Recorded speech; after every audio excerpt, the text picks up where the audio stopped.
Chapter 21. Jackie, African American, 53, June 19, 2025.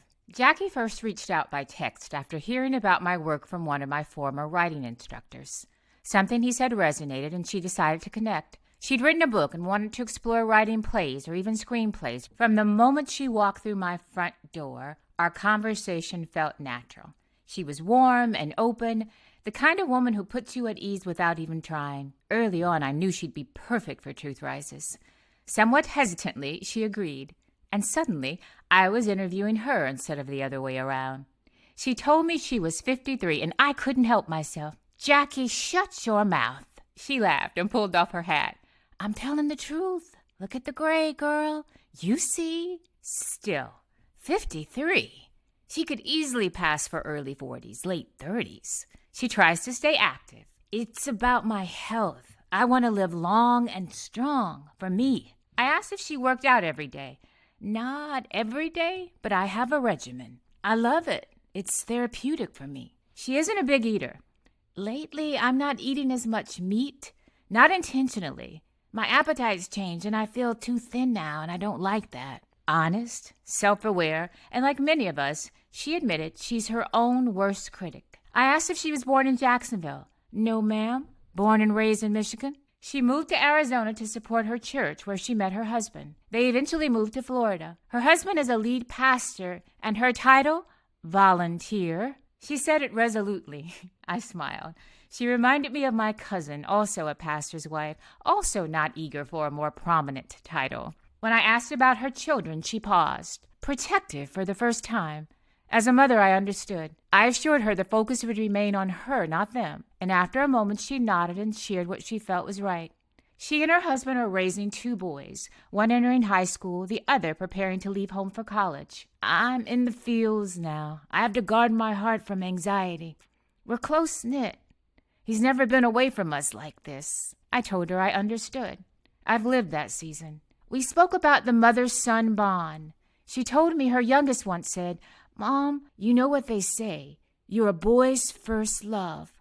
I told her I'd heard it too, and I loved it. We talked about how a mother first teaches her son what love is, how he wouldn't survive without her nurturing, how we have the honor of representing God in such a powerful way. The conversation shifted away from our children, and I asked what she was most afraid of. She paused, just long enough for me to feel the weight of it, and she said, "I'm waiting on something I believe was meant for me, something I've held on to for a long time."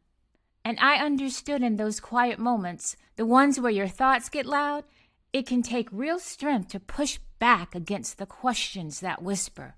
What if I misunderstood something God spoke to me? What if I imagined it? I've been there. That exhausting dance with uncertainty, it's real. I told her a young man I interviewed recently said something almost identical.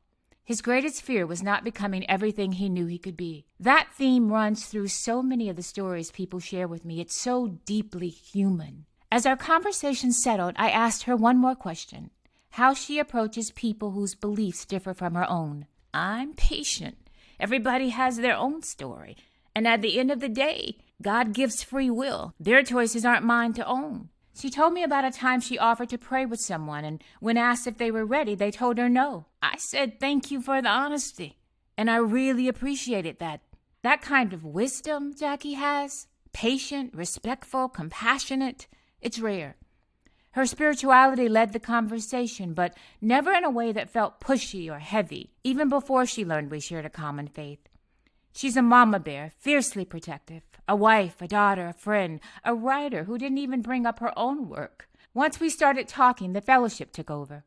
It was like realizing you needed a drink of water and finding it in an unexpected place.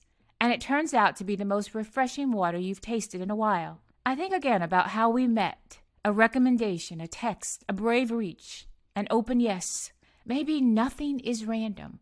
Or maybe even the most random moments can become exquisite if we're courageous enough to act and open enough to receive. This is truth, and truth always rises.